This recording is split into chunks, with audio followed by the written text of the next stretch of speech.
Monday, September 6th, 2021. This is Rick with the Mercedes Diesel Guy channel, and this is my Project 2005 Toyota Sienna. I finally, today, just finished the cleanup job in the interior. I'm going to move on to fixing stuff, so this is going to be a little bit of a DIY video. As you can see here, the headlights are kind of fogged up, and they just don't look good anymore, and I'll bet that I'm not getting as much light output as I really could. So I'm going to be replacing these. I'm going to show you how to do it. It's really easy. Okay, so first you want to get behind the headlight here, and you want to unplug the light connections. So let me show you. There's there's one down here behind the washer fluid reservoir. There it is. So you just pull down, push down on the tab there and disconnect it. Then there's the brown one here. And there's one more for the side marker. It's kind of back here. Not the easiest thing in the world to show you, but same basic process. You push down on the tab and pull the connector off. That's step one.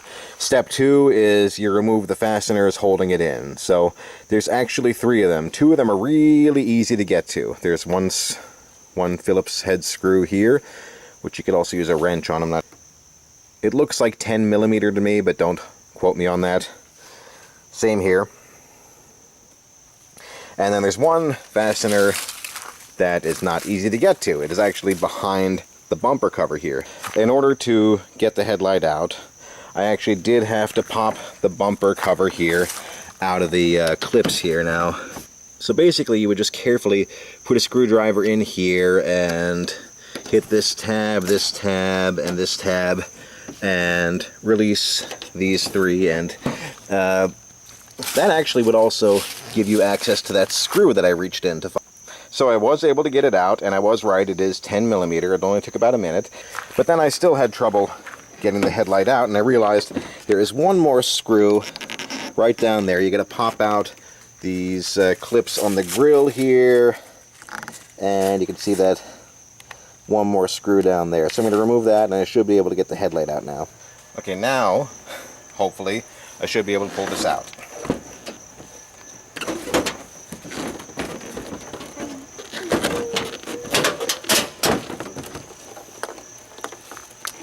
Okay, and there is one more connector back here. Let's see if I can show you. It's right down here. Didn't see this from above, so I'm going to disconnect this final electrical connector. And there, the headlight is out, and the new one is ready to go in. Anyhow, this is not too bad. I'm going to get the new one in, and I'm going to call it a day. Thanks for watching.